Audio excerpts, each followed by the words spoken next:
आपका आज बहुत बहुत स्वागत है। मैं विवेक बिंद्रा, मोटिवेशन स्पीकर और बिजनेस कोच। रितेश अग्रवाल का ओयो 25 साल के जेंटलमैन, 93 में जन्म लिया, उड़ीसा के कटक में। कहते हैं केमती अच्छंती है, कम ऑन, भालो अच्छंती। ये उड़िया लड़का 13 साल की उम्र में दुनिया भर में घूमना शुरू कर दिया। इसने पढ़ाई में बहुत मन नहीं लगता था। बचपन में एंटरप्रेन्योरशिप वर्ड सुना, एंटरप्रेन्योर बनूंगा। क्या बनूंगा मीनिंग नहीं मालूम था, लेकिन बच्चे क्लास में इंप्रेस हो गए, अरे एंटरप्रेन्योर बनेगा ये, हाँ। और तब से ये पीछे पड़ गए शब्द के।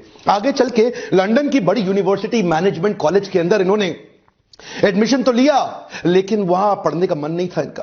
एंटरप्रेन्योरशिप पे कहीं भी सेमिनार हो रहा हो, कोई क्लास हो रही हो, कोई कोर्स हो रहा हो, उसको जाके अटेंड करेंगे। ट्रैवल करते करते ट्रैवल में इनका इंटरेस्ट था, होटल में नहीं था, लेकिन इंसिडेंटली एक्सीडेंटली इस बिजनेस में घुस गया। क्योंकि शुरू के दौरान ये देखते थे कि जो सस्ते होटल थे उनके वॉशरूम गंदे, वॉश बेसिन और भी गंदे, गद्दे चादर उससे भी ज्यादा गंदी, customer experience check in checkout पे बहुत ही गंदा। ये सोचे कि क्यों नहीं एक बड़ी प्रॉब्लम को सॉल्व करते हैं। छोटा अटेम्प्ट किया, ट्राई करना शुरू किया।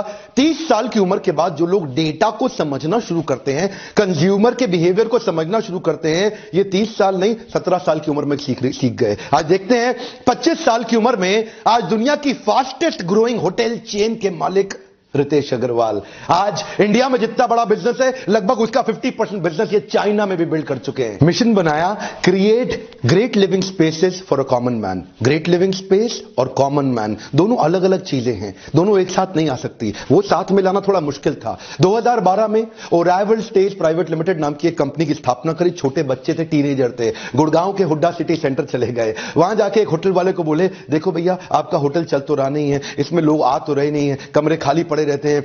ऐसा करते हैं, मैं आपको कमरे किराए पे चढ़वाता हूं, उसमें कुछ कमीशन मुझे दे देना। तो मालिक ने बोला, जा बेटा जा, बहुत साल हो गए मुझे काम धंधा करते। लोगों को विश्वास नहीं था, छोटा बच्चा था ना ये, लेकिन इसने उन्हें बोला कि देखो अगर लॉस हुआ तो मेरा, प्रॉफिट हुआ तो आधा आधा।